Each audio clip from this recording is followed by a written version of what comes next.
This is the True Leader Podcast. Today, our special guest is our colleague, Tim Arnold. Today, we talk about his new book, Next Level Teamwork, in which tensions you must manage to have high-performance teams. Stay tuned. Welcome to the True Leader Podcast. I'm Dr. Tracy Christofferson. And I'm Michelle Trosett. We are life and business besties, leadership coaches and mentors, and polarity intelligence experts. We're the authors of Polarity Intelligence, The Missing Logic in Leadership, and co-founders of Missing Logic. We are here to help high-achieving leaders break through leadership norms that cause them suffering at work and home. If you're looking to elevate your leadership, increasing your productivity, effectiveness, and impact, and manage your health and well-being, spend quality time with those you love, and live your best life, then you are in the right place. Our goal in this podcast is to equip you with new ways of thinking and practical and tactical strategies for succeeding at work and thriving in life. Think of this podcast as your weekly dose of personal and professional development so you can reach your full leadership potential, create a life you love, and be what we are calling a thriving, resilient, and unstoppable or true leader. If you are ready to learn and laugh a little, let's get started.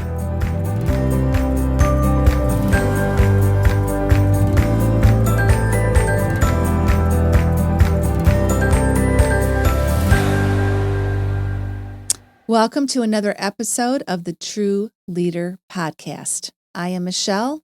And I am Tracy. And we are here to make your day. Yeah, we're your co-hosts. Yes. And we have a third person joining us today because this is an interview episode. Yes, it is. I like doing interviews. I do too. Yeah, it's really, it's fun, right? Mm-hmm. Like you just get to hear about all kinds of really interesting lessons, insights, experiences, expertises. Yeah. A lot of laughs too on our interviews. Yeah, we like to laugh. We do. Yeah, we laugh quite a bit. Yeah. It's very loud laughter, if you haven't noticed. And this particular guest was a guest on our podcast when it was Healthcare's Missing Logic podcast back in the early days. Yes, very early days. In fact, we were reminiscing. It was back in the early days when we really didn't know exactly what we were doing, but we had it sort of figured out. We were just doing it.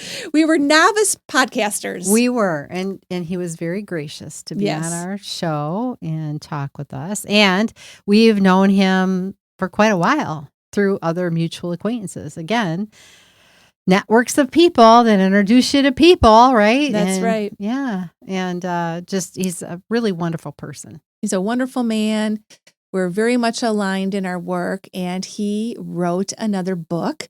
And so it's very timely with what we're doing. And so we said, hey, come on to our podcast and share with our listeners what you're up to and what your new book is about. And that's what we talk about. Yep. And so this person that we're talking about is Tim Arnold. So let me tell you a little bit more about Tim Arnold. He is a leadership development and team building expert. He has spent over 2 decades helping leaders manage complexity, increase resilience, and deliver results within organizations such as the United Nations, Compassion International, Royal Bank of Canada, Allstate Insurance, Toyota, and Siemens. Having successfully managed both a for-profit business and a homeless shelter, Tim draws from his real-world experiences to guide organizations in their pursuit of both profit and purpose. His work focuses on helping leaders unleash the superpower of both and thinking in an either-or world. Tim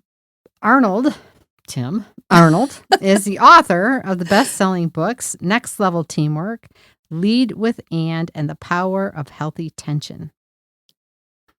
Beyond leadership and team development, Tim is an avid angler, world traveler, and a really bad hockey player.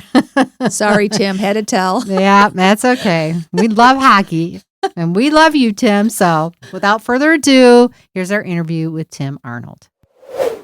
Well, welcome, Tim Arnold, to the True Leader Podcast. We're so excited to have you as our guest today. Oh, I've been looking forward to this. It's great to be here. Yeah, welcome. We're super excited. We are. And, you're no stranger to us, and we really admire you, Tim, and your work. And you were actually a guest on our previous podcast, Healthcare's Missing Logic podcast. And since it's been a while, why don't you tell us and our listeners, what's new in your world? What have you been up to? Oh, it's a loaded question. There's so many ways you could approach it. I mean, the last few years have just been a true adventure. I mean, I don't know if we've done work together like this since before the pandemic. No. And, that was a few years of learning how to do everything differently. It had me on the edge of my learning curve in great ways. Now it feels like there's this new reality that we're navigating where I'm in front of a camera like this often. I am also on the road again, which, it's so nice to be with people once again. That's been lovely. And that's just the work side. I've got a 12 and a 13-year-old, and between, their sports and adventures, my wife and I are just trying to keep on top of stuff and loving every minute of it. Oh, that's fabulous. That is. Yeah. We love being with people again, too. It's been one of the benefits, right? Just that Absolutely. Connecting, and there's nothing like it. Right. And then you really appreciate the virtual aspects more now, too. So it is an and in both, right?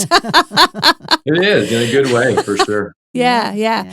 Well, listen, we are really excited about the new book series that you have put out. And tell us a little bit about this new endeavor of yours and the approach that you're taking, and then we'll dive a little bit more into it.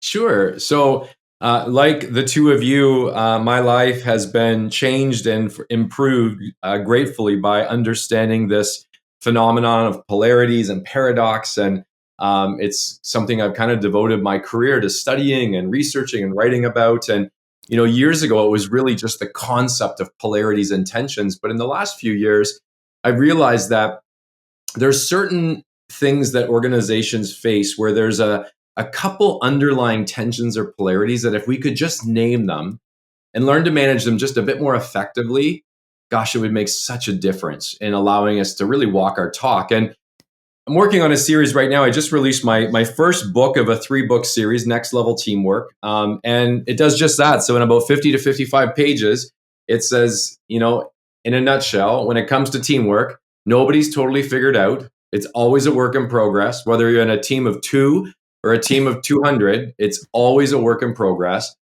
That said, at any given time, you want to be able to pause and say, are we getting better? Are we becoming more aligned? Is there more safety and trust? And for the answer to be yes to those questions, there's a few tensions or polarities that I know you've got to make sure you're managing well. You got to be able to have everyone clear around them, recognize these tensions are not going away, and that's okay. But rather than, pick sides or live in constant division or pendulum, let's instead lean into it and really learn to, leverage what I often refer to as healthy tension. And when we do that with a few key tensions, our teams, again, there's no miracle cure. You're always working on teamwork, but our teams actually do start to work.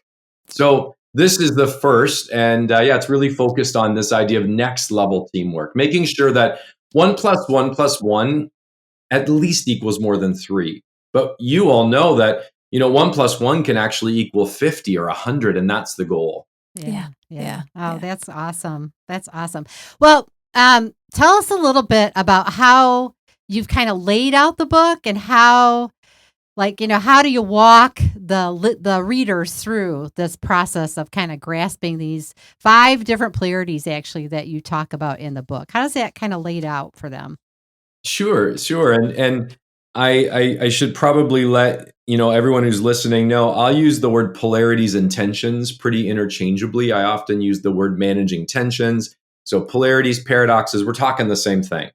So just be aware of that. But I started digging into research, and then I started interviewing a lot of my clients and found that in any team, whether you're a small startup with just a few people or a Fortune 500 where you're running a division or a department, there's a list of underlying tensions that are unavoidable. I don't care what you do, you're going to be facing them. Mm-hmm. And the list was actually quite long, but as I started to interview folks and get into the research, I realized there's a short list that are really make it or break it.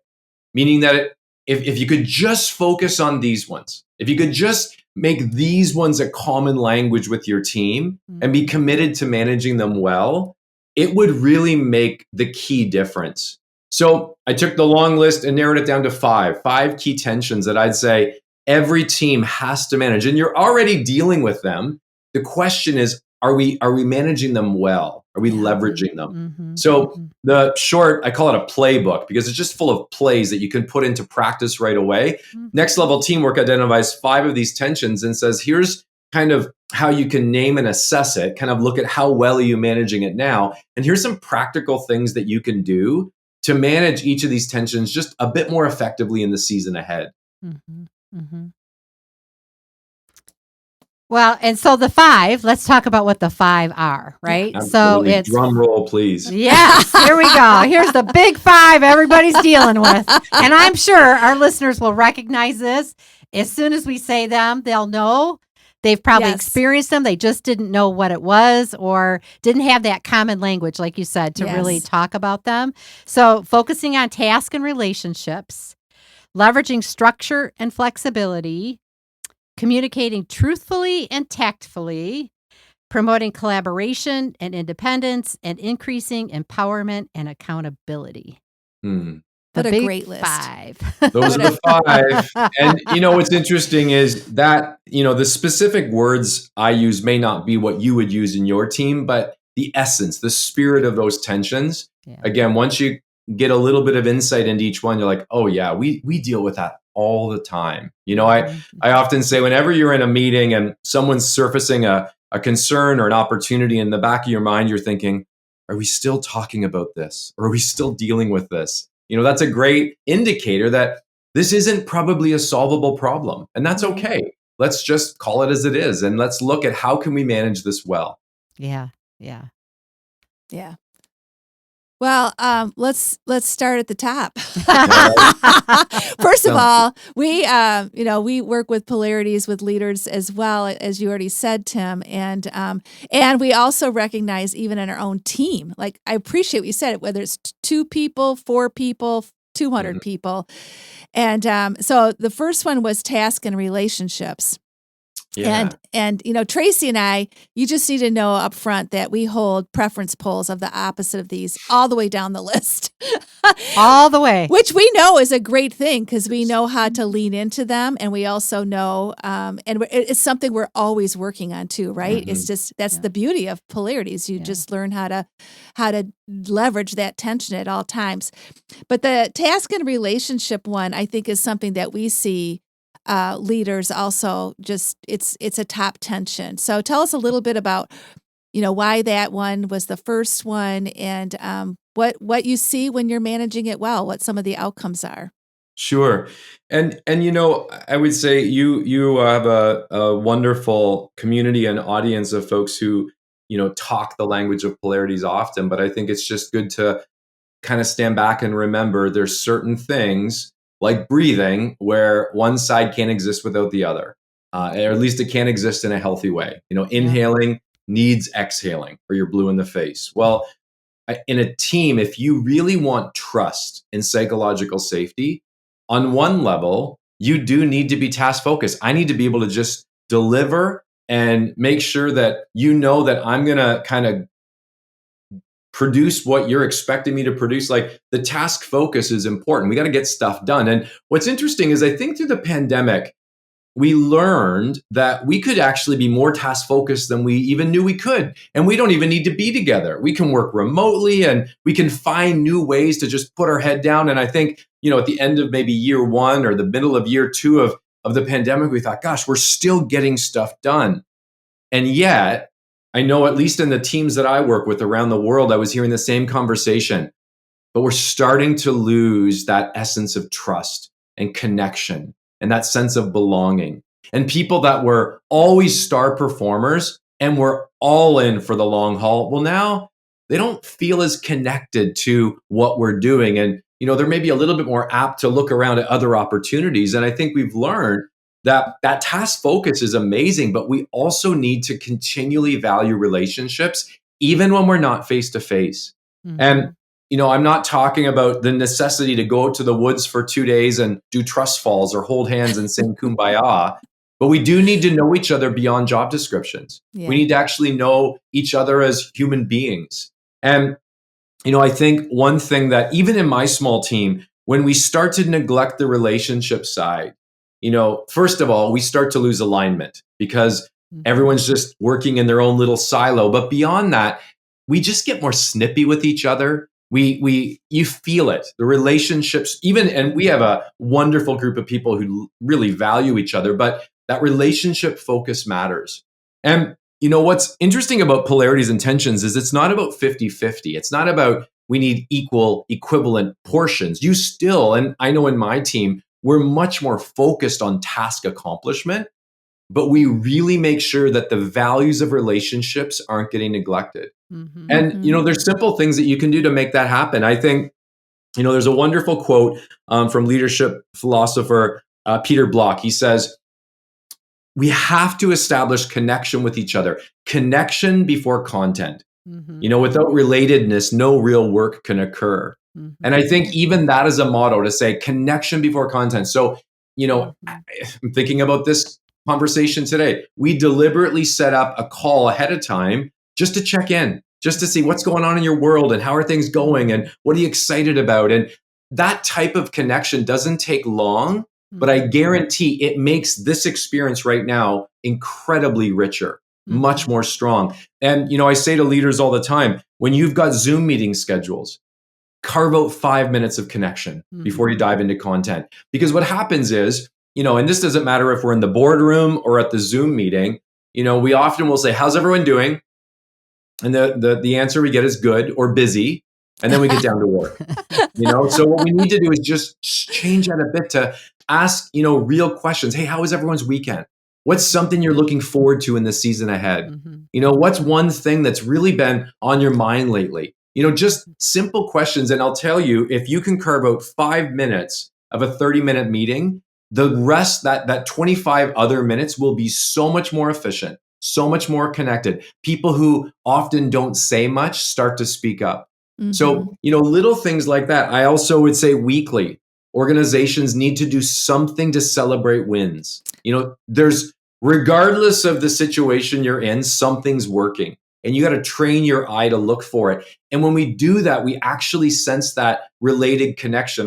This can be a process that you put into place where you do shout outs at the end of the week. It could be, something that's done virtually or in person, but something that celebrates, hey, Tracy did this with me last week and wow, was it fantastic. Or I just want to acknowledge, Michelle's meeting that she had because it made such a difference in my client relationship. Just those little connection points that are attached to a name can really, really go the distance with relationship development. And then as much as we don't need to do, high ropes and trust falls, all of which I think could be great, we do need to get together sometimes. I have a CEO I've worked with for years, and he has this motto. He says, relationships can only be built by wasting time together. I love it. Oh, we're pros at that. Isn't that so great? That's awesome. This idea of, what? We're deliberately going to just have a meal together, or we're going to go serve in the community, or we're going to, just take some time to be together. And as much as we can come up with 800 things that we should be doing, this is exactly what we should be doing, just being together. So, I would say seasonally, carve out time for that.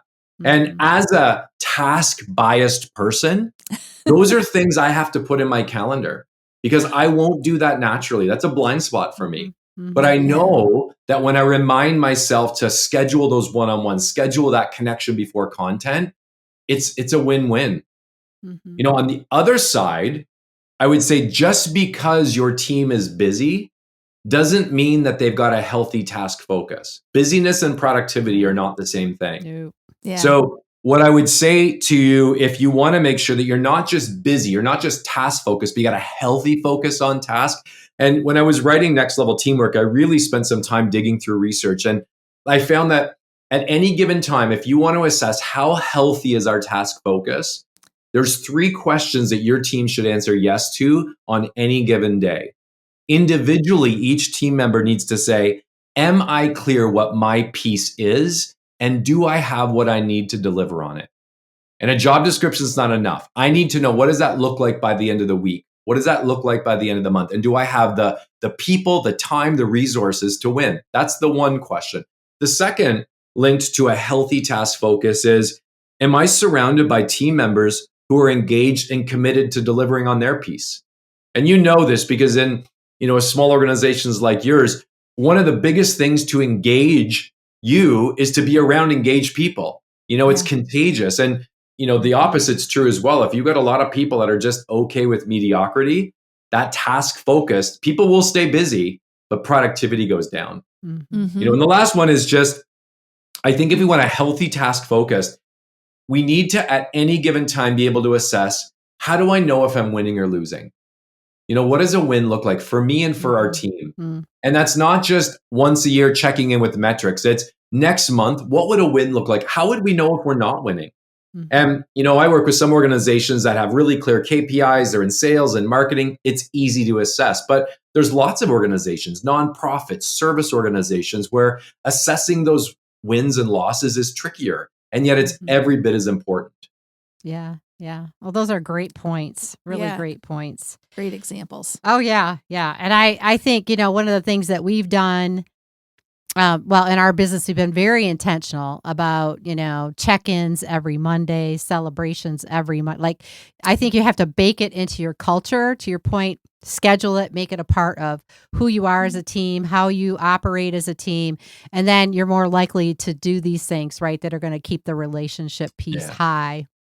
And it's so interesting. I hired a new team member in the last 6 months, and she was very clear that the job would only work for her remotely, and it made sense. And the job worked remotely. And I said, all good. And we do connect monthly. So that is an expectation. And we do, have seasonal offsites, like those happen. And she was fine with that, but very clear, like I need to be kind of working on my own remotely. And it was interesting. At the end of our first 2-quarter kind of sit down check-ins, she said, what's amazing to me is when I reflect back on my best days of the last season, they were the days that we were together.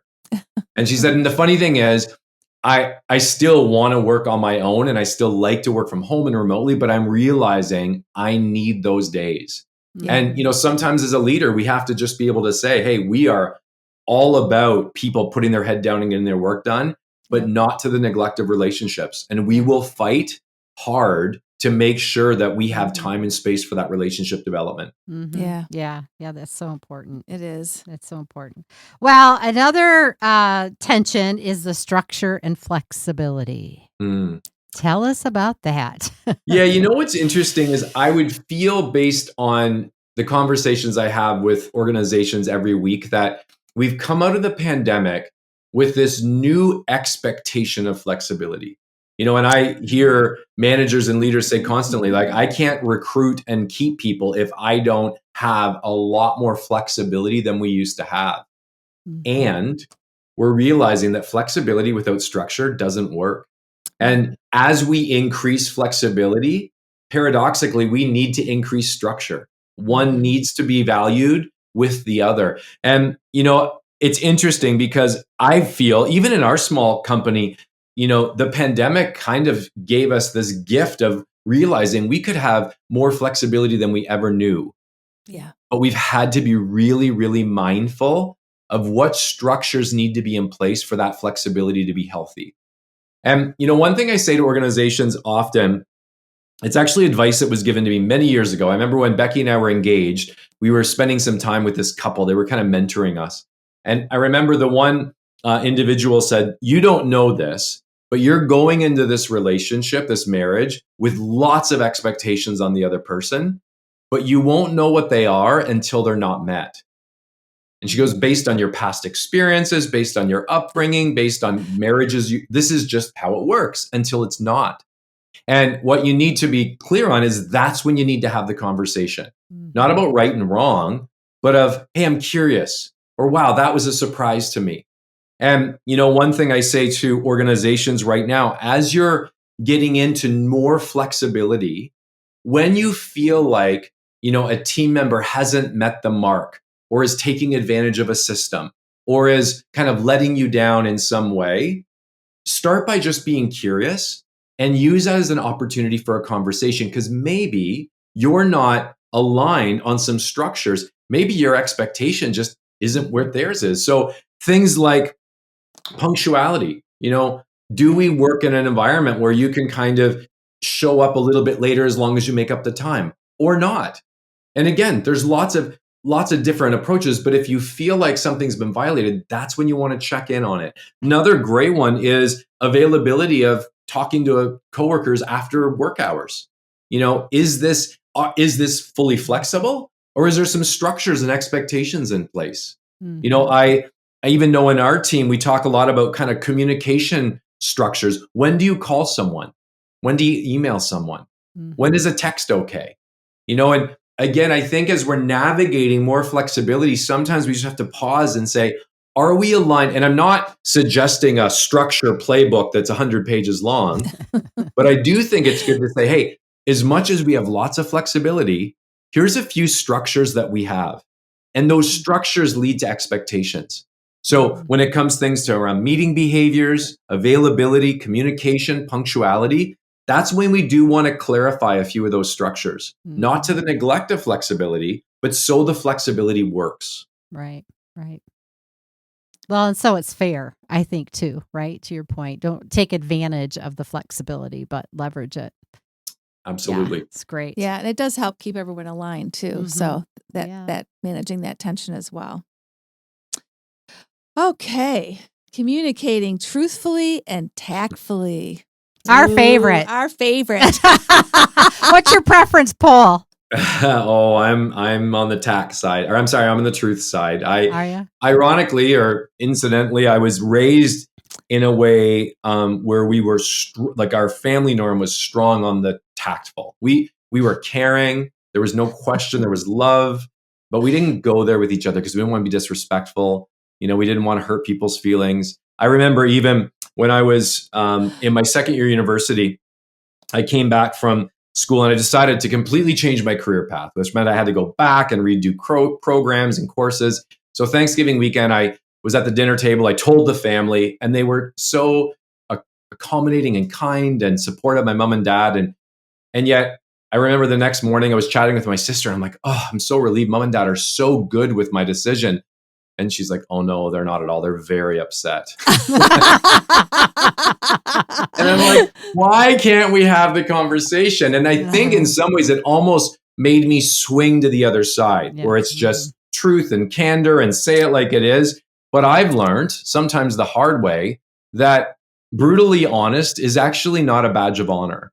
Being the truth teller as kind of an excuse for shutting people down is actually something that you need to own, because as I'm sure you've talked a lot about, I do need to have responsibility of expressing my intention, but I'm also responsible for my impact. And what's interesting about truth and tact is if you can, again, not do a little bit of both, but you can own both my candor and truth. And in our teams, we also are kind and diplomatic. When those things come together, we actually have this really healthy level of assertiveness, which means that we can say what needs to be said, sometimes in the moment to each other, but we do it in a way that's heard. And we do it in a way that builds trust. And I don't wonder, what's Michelle saying when I'm not in the room? I know, actually. And I value the relationship. So I like that you talked about pole preferences, because I think one thing that's helpful in any team is to give people some basic tools on acknowledging, hey, you probably lean towards one side or the other. That's great. There's probably a superpower embedded in that, so long as it doesn't become your excuse or the only place. Because again, wherever your pole preference is, you're going to have blind spots.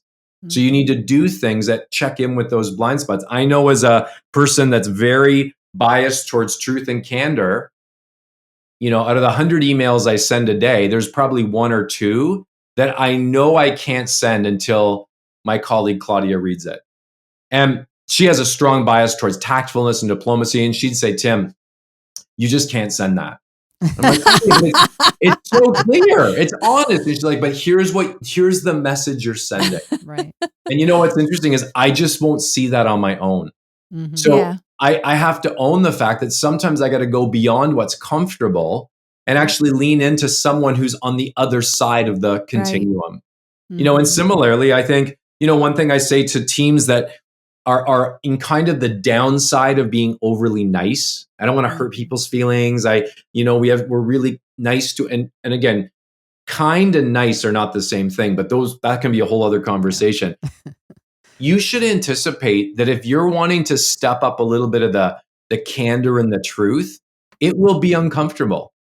There's a Mhm. part of our brain Yeah. that will be triggered and you will feel it. It will, sometimes that's heart palpitations, sometimes that's a little bit of anxiety. It's okay. It's okay that some conversations are uncomfortable. That doesn't mean I want to be walking on eggshells all the time. But if I'm always comfortable in my conversations, that's a red flag. Mhm. So just being aware that it's okay that sometimes there's emotion in the room.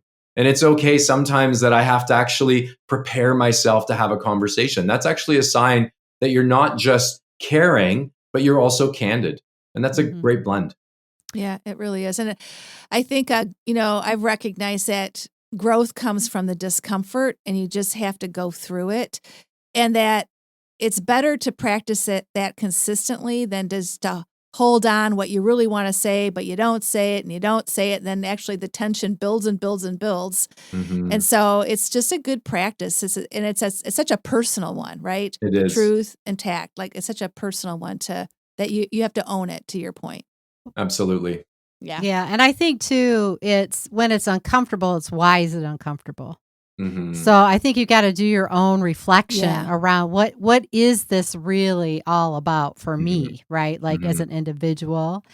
And when you're sitting there and your chest is constricted, and you're like just really reacting physically is based on programming, right? It's based on past experiences and sometimes that stuff is really deep Mhm. and it's that doing the deep dive for yourself to say, Yeah. what is it about this for me that is bringing this reaction, right? This Mm. this response, in my body or in my emotions, because it's not. Sometimes we can shift that off to the other person, and Yeah, it's it's a not about great. them. It's always about you. Yeah, yeah. There's something to learn there. I think my Mhm. favorite quote from the last 5 or 10 years is from author and Dr. Susan David. She says, "Discomfort is the price of admission to a meaningful life." Mhm. If we can Mm. start to lean into a bit of that discomfort, and I will also say, like, we've used examples of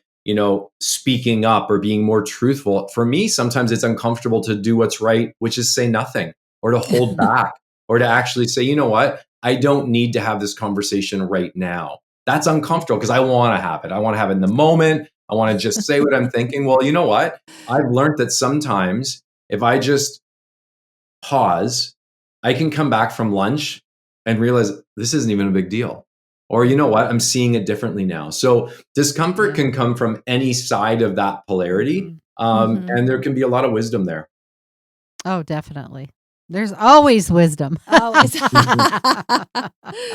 So the fourth one is promoting collaboration and independence. Yeah, and this is again one that I think has really been put to the test. And I think it's in some ways being renegotiated as we're on this side of the pandemic because most organizations I work with leaned more towards independence. And I think we learned that in our team, whether it's 2 people or 200, we can actually divide and conquer pretty darn well. And we can. I think we learned actually we can be more independent than we thought. And again, I'm in conversations constantly these days saying, you know, our alignment's gone. Balls are being dropped. People are working in silos. And not only that, work's just not as fun. We're not getting that collaborative energy, that perspective to make what we do better. So, I think that right now, and I would say to anyone listening, if you can really spend some time thinking about what would our team look like if we fully leverage both collaboration and independence. allowed people to independently do their piece and do it well, not to the neglect, though, of when we need to be working with others and coming up with different ideas and energy and pushback and feedback.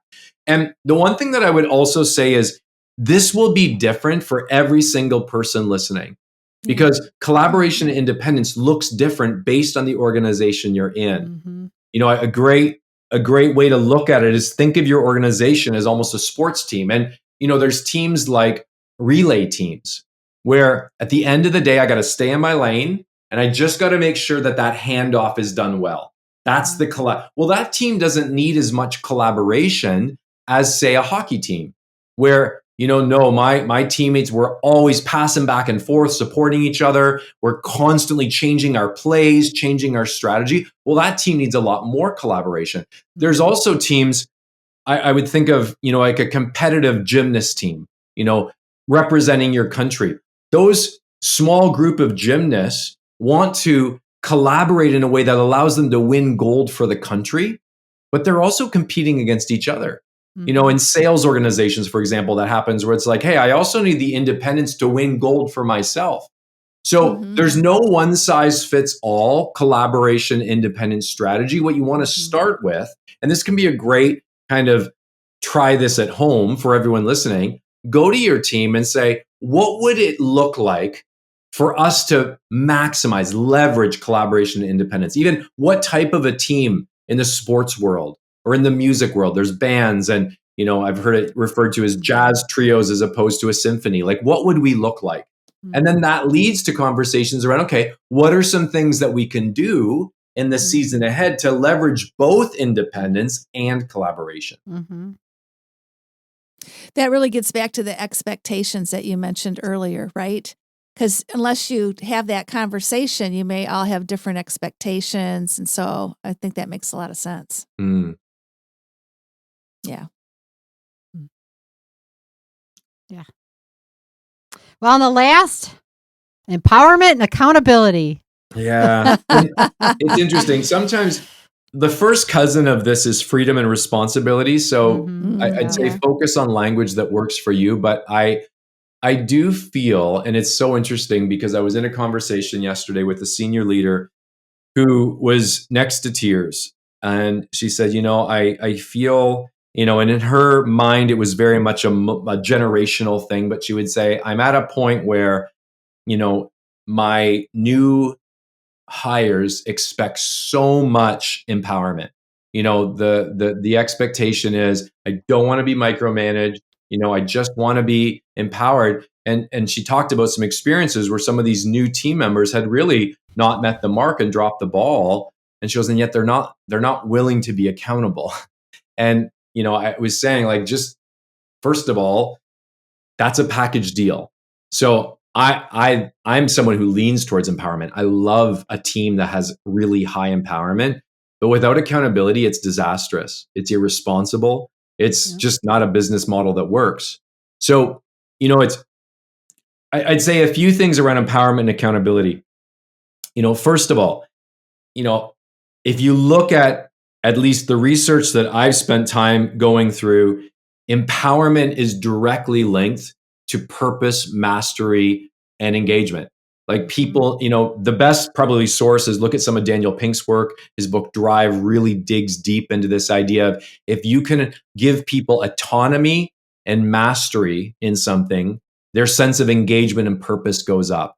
And, we want to allow people to be empowered to do things that they love, that they can do well, equip them to do it well. But that's not a matter of just giving out lists and say good luck. Empowerment actually comes with accountability. Now, it's interesting. I think back years ago, I heard a story that said if you're puppy training your dog, when you come home from work and there's a little accident in the carpet, the first thing you do is take a newspaper, roll it up, and then proceed to hit yourself in the head 3 or 4 times. It's not the dog's fault. It's your fault. Your job is to give that dog what they need to be successful. And similarly, when we're empowering people, our job is not just to be clear. Our job is to set people up for success. And accountability is not just holding people accountable. It's actually a relationship that evolves. It's encouraging and sometimes it's providing critical accountability. It's ongoing, and it's different for every team member. I have team members who the best way that I can empower them is to give them lots of space. I still have accountability, but lots of space. Well, I have other team members that, I refer to them as imitators. They need to see it done well 2 or 3 times. Then they're fine. So as we're navigating with the team, hey, I want you to own this. I want you to just feel like you are totally empowered to do things in a way that works for your style, your learning style. And the more that you do that, the more accountable / responsible I'm expecting of you. And the other thing I'd say with that is training and development is not micromanaging. So when you're getting pushback of I don't want to be micromanaged, that's fair. However, saying things, hey, in this organization, this is the way we do it. And I'm responsible to make sure that you can express and deliver kind of our brand expectation. That's not micromanaging. That's actually called being responsible. Providing that level of accountability. And I think we can be super clear to people. And I'm not convinced it's a generational thing, but regardless, when people are saying, I really want my space, I really want to be empowered, my answer always is, as do I for you. That's a model that works for me. And you need to know that we have a way of doing things and we have expectations that our clients have on us. So I want to get you to that place. Until you're there, though, I'm going to be really connected to you. And, again, that is not micromanaging. So be aware of that as a leader to say, hey, it's okay to actually provide training, to provide development, to provide support, sometimes to provide some redirect. And when we do that, again, I think that, empowerment and accountability work together so that people ultimately, their engagement and their sense of belonging goes up. Yeah. I agree. There's a lot to that. And then I think too, one of the things that strikes me as Michelle mentioned earlier, like we sit on opposite preferences, right? And as you have teams that are managing all of these, do you work with them around like really diving into understanding the team and where their preferences sit? Because I think that has such a huge impact on their ability to leverage and manage these. If you have a team that's heavily on one of these tensions, right? Heavy into empowerment, right? Then I think it has an impact on what the team needs to do and the actions they have to take to make sure they're more balanced in that way. Can you just talk about that for a second? So, what I have provided in next level teamwork is the opportunity, first of all, just to name the 5 and understand them. But then the second step is I just have a really simple assessment for each one to say, hey, where would you feel your team is right now?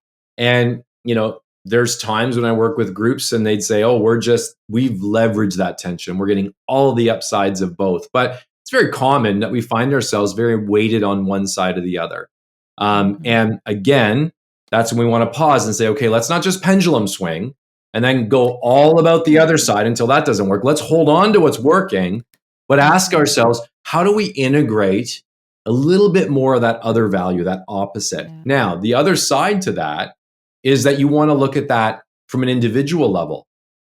Team members, where would you be? And, there can be a really simple exercise you do where you just kind of have people in the room kind of go to what side would you lean towards? And I have yet to work with the team anywhere in the world where when I name a tension, like, for example, truthfulness and tactfulness, that everyone's in the middle.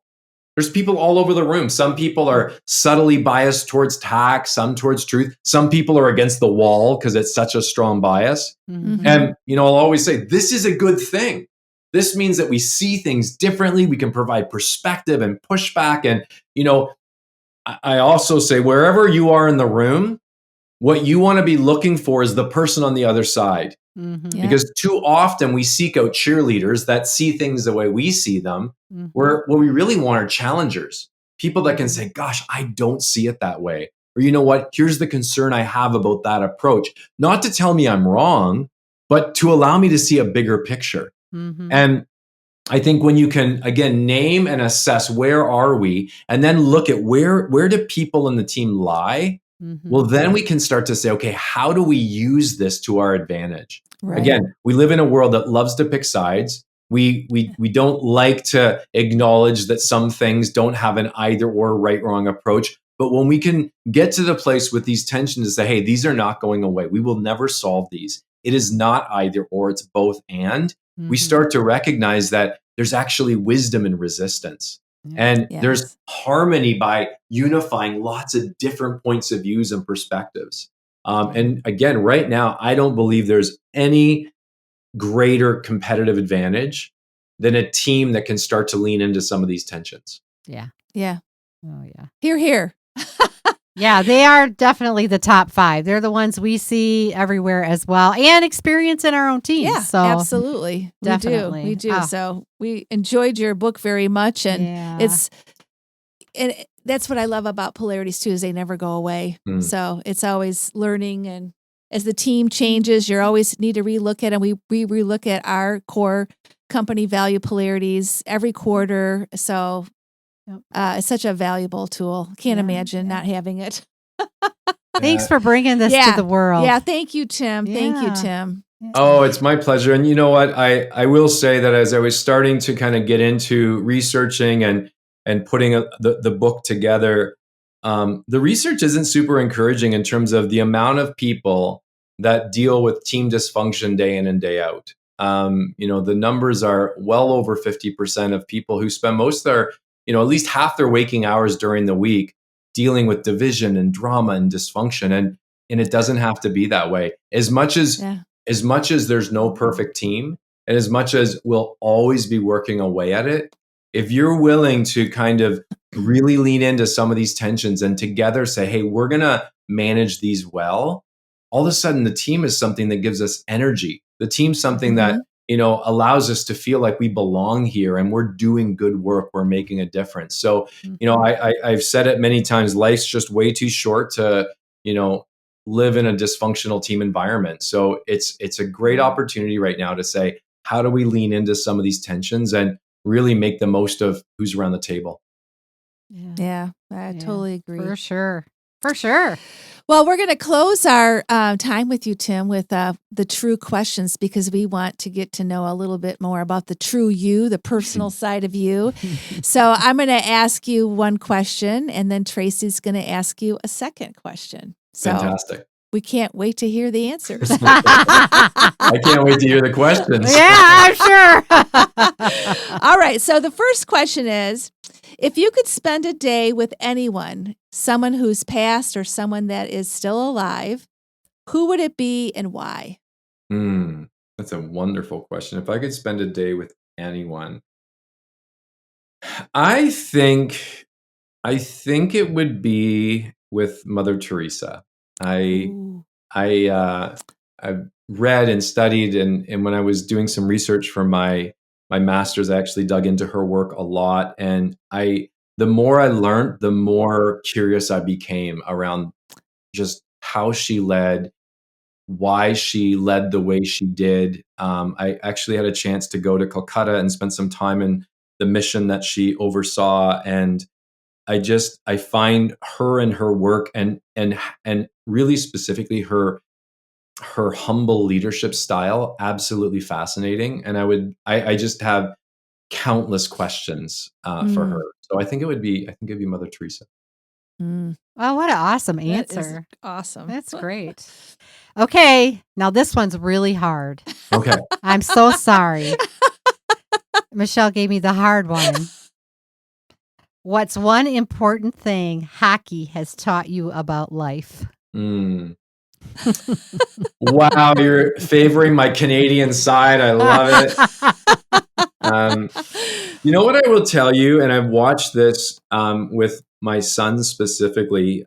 He would have definitely struggled relationally at a young age, and the hockey environment, I believe, has been transformational for him. And I don't think it's just hockey. I think it's being in a sport that you love, that you have to work hard in. And as someone who hasn't, relationships weren't natural, just being part of a team, learning to take direction, learning to take encouragement and criticism.